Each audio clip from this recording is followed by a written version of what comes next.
Hi, this is Rabbi Chaim Kaufman. Welcome to our 251st installment in the Torah portion of the week. We are holding by Parshas Vayechi. The end, last parsha in the book of Genesis, speaks about Jacob's death, the fact that he gives the blessings to Menashe and Ephraim, and then he wants to tell what's going to be at the end of days, etc. He gives the blessing to his children, and the story of Yosef and Yosef died. So the Torah tells me, chapter 49, verse 13, Torah tells me the blessing for Zvulun. What's the blessing for Zvulun that Yaakov gives? Zvulun shall settle by seashores. He shall be at the ship's harbor, and his last border will reach Sidon. Alright, what's going on over here? So, says Moiv Rebbe, Arav Agon, Ramosha Sternbuch Slita, should be well. Brings down in Chochmah Vadas, commentary on Chumash, and he says, these are the words of Yaakov. Right? This is what Yaakov says. But he says, Moshe Rabbeinu, when he speaks about the purpose of Zvulun, and what he does, what does he say? He says, Sameach Zvulun b'tzeitzecho v'yisascha b'olech. He says, happy is Zvulun in going out, and that Yisachar dwells in tents. Very interesting. What does it mean? Right? So, the fact that Zvulun's happy when he goes out, what does Zvulun do? Zvulun works. Right? He works hard. And he gives his money to people who learn Torah. Right? Meaning that he donates money. He gives charity to people learning Torah. People learning Torah full time.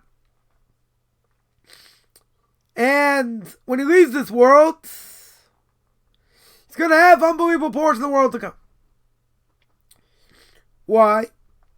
Because the level he's going to be on, the world to come, is going to be that he learned learned a lot of tractates, learned a lot of Torah. And we could say, well, why is that the case? He's helping other people stay learning, right? He's paying them, giving charity. Why do we give him credit for all the Torah he learned? Seemingly it's a mistake. Well, what's the reality? The reality is that somebody who helps support a rabbinic scholar has a share in their learning. Right? They have an absolute share in their learning. And they get the merit for that person learning for them. Just like he's helping the yeshiva, he's giving money, strengthening the yeshiva with tremendous self-sacrifice. So when he dies, when he leaves the world, he's going to have an unbelievable Yerusha, an unbelievable inheritance. Why? Because the reality is that he's going to get this great honor for what he learned. The fact that he helped a rabbinic scholar, he'll get the merit for that, and for that learning. What about the person learning? It says, Yisachar stays in his tent. Now, he's going to get merit for learning. Why is he going to get merit for learning if he actually learned?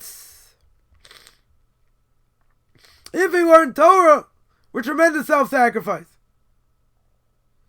Through modesty, just like being in a tent.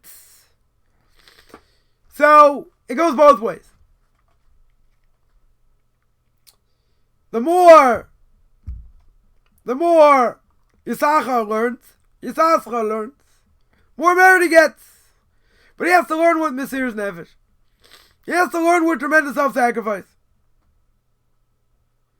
But the problem is, says Moiv Rebbe, But if he gets benefit in this world from his Torah, then he loses some of his merit. And therefore, his portion of the world to come is going to be smaller. Now what's going on? What's the problem? What's the problem over here? If he's sitting and learning, he's sitting and learning full time. Why do we say he loses out? Why is he losing out? Because he's getting benefit from that Torah learning. Right? So really, a person shouldn't get paid for learning. You know, he should make money other ways, seemingly. But we can say, if he's getting benefit from his Torah, you know, he's getting paid other things. Maybe that knocks off some of the merit over here. Maybe he should be doing something else. Get paid for that, but not get paid for learning Torah. What do you do with the whole kollel system today? Right? Married men sitting and learning, getting a stipend. I mean, not getting a lot. Right? But seemingly they're getting a stipend over here. So really, they shouldn't be paid. They shouldn't get money for their learning Torah. True? That may be very true. But at the end of the day, how are they going to survive? Teaching children, that you could do. Why? Because what are you getting paid for? Not necessarily for the learning Torah. For teaching them. You're getting paid more or less for classroom control. That would be okay. But if you're sitting and learning, you're getting the stipend, maybe that should be forbidden. And maybe you lose out over here because really you're getting benefit in this world. But the answer, we already answered. Basically, you're not going to be able to survive otherwise.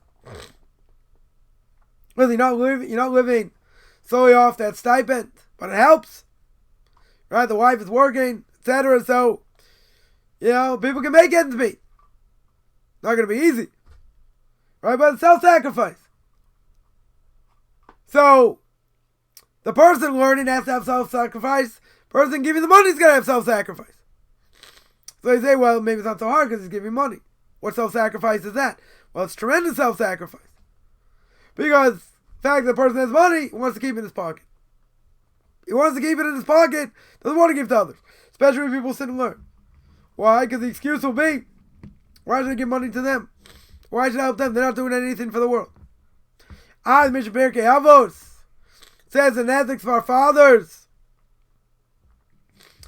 that people learn Torah. It upholds the world. Totally upholds the world. Right? Still, people may say, what is he doing? Learning these ancient texts, come on. What's he gaining over here? What's he doing for the world? What do you mean? We believe he's holding up the world. Nothing more important than Torah. So, there can be a shutfis. There can be an agreement made between Yisachar and Zvulun. Zvulun works. Zvulun makes money. So Zvulun says to Yisachar, you sit and learn. I'm going to work hard. I'm going to make the money. I'll help support you. But I also get something in return. What do I get in return? I get the merit of your learning. So when I get upstairs after 120 years, even though a person may not have learned as much themselves, they get credit that they've gone through this tractate, that tractate, another. They get credit for the person learning. Or Rebbe here says it's good. You know, it's very good, but it has to be done with self-sacrifice. If it's not done with self-sacrifice, it's not worth very much. And a person's enjoying too much in this world, also not good. So, Rebbe then says, since this person is sitting and learning, he's mazakis arabi.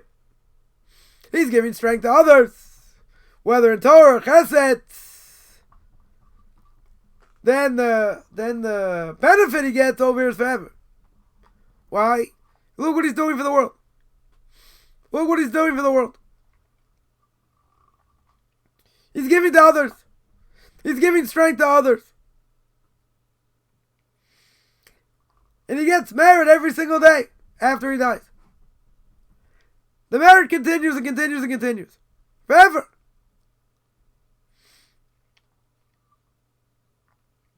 And that's what it says. Person had many students. Therefore, their Torah of their students is going to be forever. Because their students will pass it down. And their students will pass it down. So you get all that merit even after you die. Now, obviously, the Torah has to be good. It has to be sincere.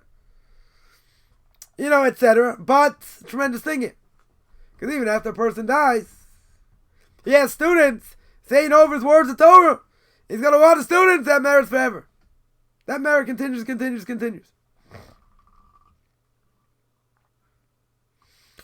So, then Rebbe says like this. Every Yom Kippur, as it's brought down, who gets judged? Dead people. The dead get judged. If a person had proper students, or gave Torah in public, strengthened people, he's got unbelievable merit. Unbelievable merit.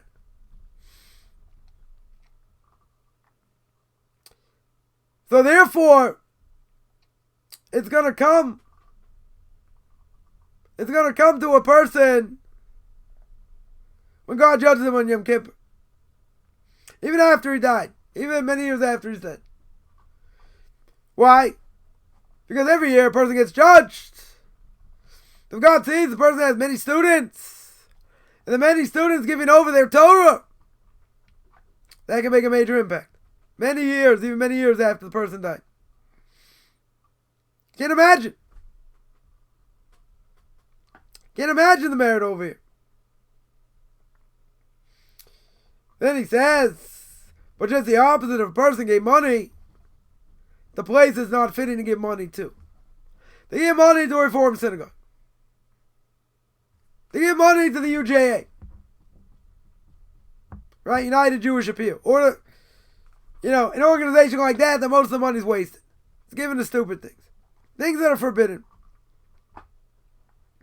So if a person did that, or did not educate their children properly, in the Torah way, what's going to happen? Even after they died many years, and they've done many transgressions, God says on Rosh Hashanah,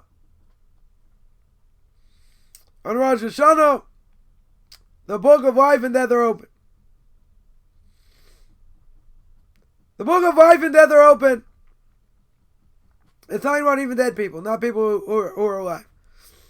Right? It's even talking about dead people. And that God is going to fix for each person how much merit they get, or transgression they get, even after they die. So we think, what is Rosh Hashanah? Rosh Hashanah is the day of judgment. Who's the day of judgment for? Everybody, Jews and non-Jews, people that are alive and people that are dead. So a person can get merit or demerits even after they die, depending on how they raise their kids. If they had kids, did they raise them in Torah mitzvahs? If they raise them the right way, they get all their merits also. If they raise them in the wrong way, they're in big trouble. Because God's going to say, how come you didn't educate my kids this way? Sorry, how come you didn't educate your kids in the proper way? What's the person going to answer? Person's going to answer, I let them make their own decision. I wanted them to be open-minded. God says wrong decision. Right? God says wrong decision. Absolutely wrong decision. You got to educate them in the way of the Torah. And if a person wasn't, they got to figure it out for themselves. They got to learn themselves. Right? There's a lot of ways to get the right information. Problem is, people get stuck in their own agendas. They get stuck in many different things. Get stuck in, their desires. And all that.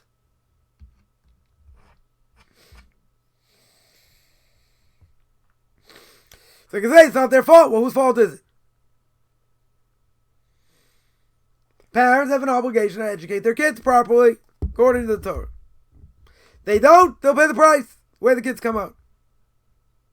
Can't just say, well, let's see what happens. We'll be as open-minded until our brains fall on the floor. No good. 100% no good. They'll pay the price. But the point over here is that after a person dies, their soul can be elevated or not. If they raise their kids in the right way, soul gets elevated exponentially. If they have a lot of students, same thing. Because then they're giving over their words of Torah. They live on forever. But God forbid they do the wrong thing. Pay the price as well.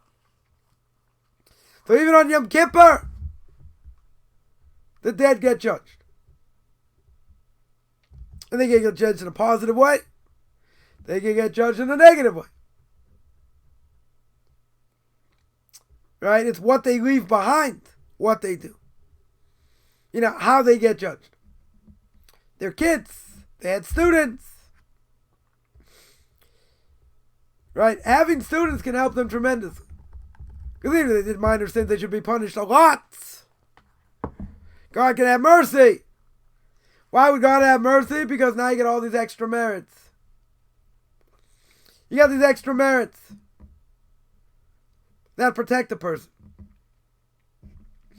Right? There's another thing here. The other thing here is the importance of a Yisascha or Zvulun relationship. If someone wants to guarantee a portion of the world to come and have a pretty good portion there, what should they do? Help support a rabbinic scholar. Right? In other words, whatever they make financially, they should give 10% to them. Some say you should really give half. Half your money, whatever you make, should go to the person sitting and learning. Right? But, you know, there's some that what they you know, they don't want to do half. Kind of hard to do half.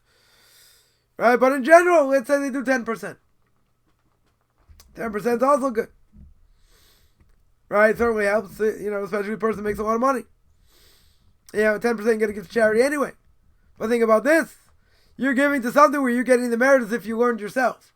Tremendous. That's unbelievable. Because in the world to come, they're going to have a much greater portion. But you got to be careful what you give to. You got to be careful who you support. And the problem is a lot of fakes out there. A lot of quacks out there. So you have to realize, not everyone's on the up and up. But that's what it means. That when he dies, he's happy. Why? Because he's going to get all this merit. He's going to get all this merit. You know, of helping support this rabbinical scholar. Get a portion of that learning. That learning can be unbelievable.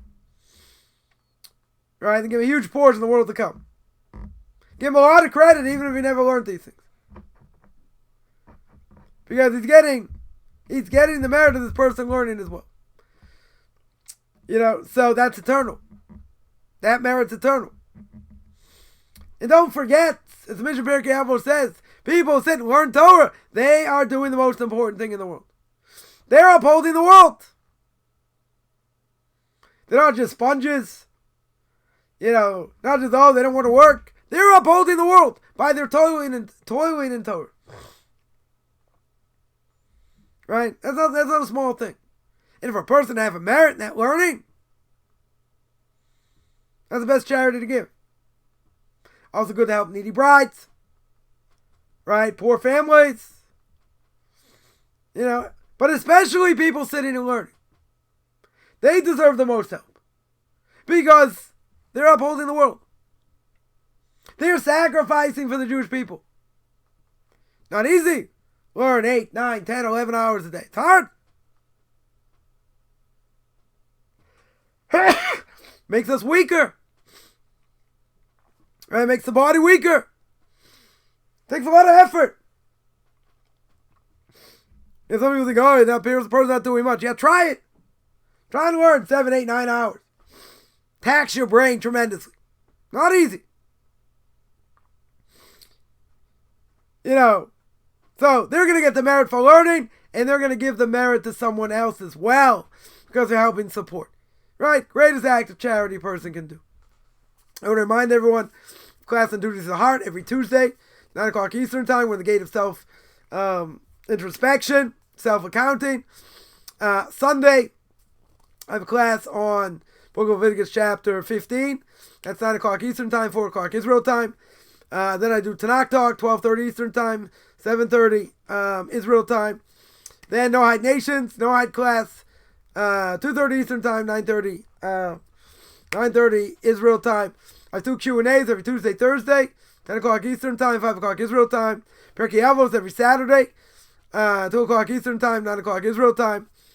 Conversion classes, anyone interested in any of these, find me on Facebook, Beyond Orthodox Conversion Judaism. You can find me also on Facebook at Michael Chaim Kaufman. Or you can send me an email, rabbichaimkaufman@gmail.com, RBBICHAIMCOFFMAN @gmail.com.